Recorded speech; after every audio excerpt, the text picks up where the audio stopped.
So there are a couple of reasons why a lot of us struggle to let people go, and they're pretty common across the board with a lot of us. And it's okay to struggle with this. You need to understand that this is not something that it wouldn't be normal for you to just say, okay, I'm cutting people up and walking away and not having to struggle with anything or heal anything. And that's kind of what we're going to look at in this. Welcome to the Art of Letting Go, Part 1. The reality is that for a lot of us, we have created attachments to people based on things that we anticipated. So things that we wanted, how we wanted it to look, the way we wanted it to feel, the way we assume that it should be, not so much on what's actually in front of us. And when we have to now learn to detach, or we have to learn to walk away from the situation, it becomes so much harder, because you're not just walking away from the person, you're also walking away from what you imagine them to be. You're walking away from the situation that it could have looked like. You're walking away from the thing that you saw a future with. So getting away from that is hard, and I think that's why I'm doing this in parts, because we all struggle with this. I'm struggling with this. I'm going through this now. There's stages in my life where I'm still detaching and walking away from certain people because I know what's there. I see the reality of who they are and what they're showing me, opposed to what I thought they would have been. And this is a struggle that we're going to face for some time. This is a struggle that it's not just, again, easy to leave. So our first part here, the first thing that we're looking at, is that really them? And I need you to understand that it doesn't disqualify the quality of person they are, right? Because you didn't make that mistake before. It's not that they weren't good, they didn't have value, they didn't have worth, because all humans do. But is it the person that you're envisioning now, like life with, that actual person? Like, are they actually the things that you imagine, or are you imagining the things that they are? Do you see the value of what they actually are? Are they showing you who they really are, or are you just making them be something that they're not? Because this is the truth, that we try to become blind to things in hopes that we don't have to face the reality of it. We'll become nose blind or heart blind for the situation because we try to see things for what we want them to be and not for what they are. So what happens then is now you got to deal with the repercussions of that. You have to deal with this reality that's not gonna happen, that it's not true, that it's not who they actually are. And it's hard to break up with that. It's hard to get away from that, because that's the story and the narrative that you've created. So how do we do that? You have to start facing this truth. You have to start analyzing, how are they actually treating me? What are they actually doing? Are they actually this person? Are they fitting and matching the description of all the things I said this person was?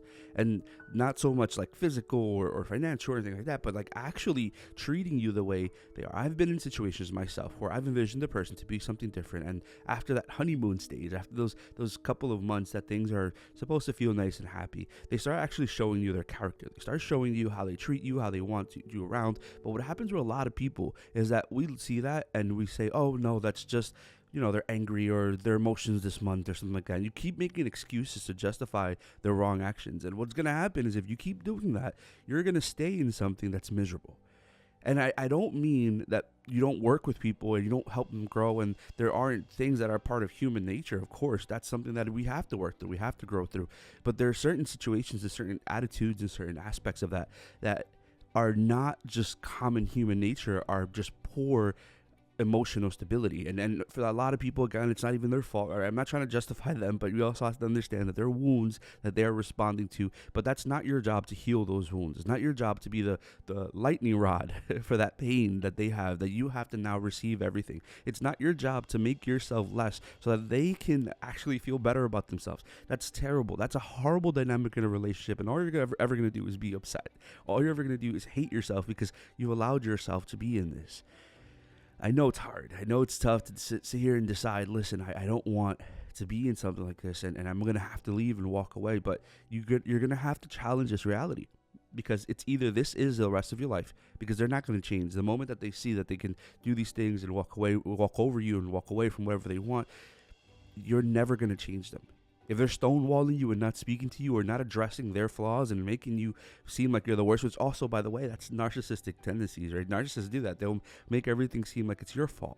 Right? They'll say, you did this and you did that and you did this, but they'll never analyze anything they've ever done. Is it worth being in something where you're always going to have to beg or walk around eggshells just for a person to love you? You can't fully be you. Listen to me. You can't fully be yourself in a place that you have to walk around eggshells because you're afraid to afraid to say something, or afraid to anger the person that should love you the most. That's insane. That's not normal, and that's not okay. No one should ever live a life like that.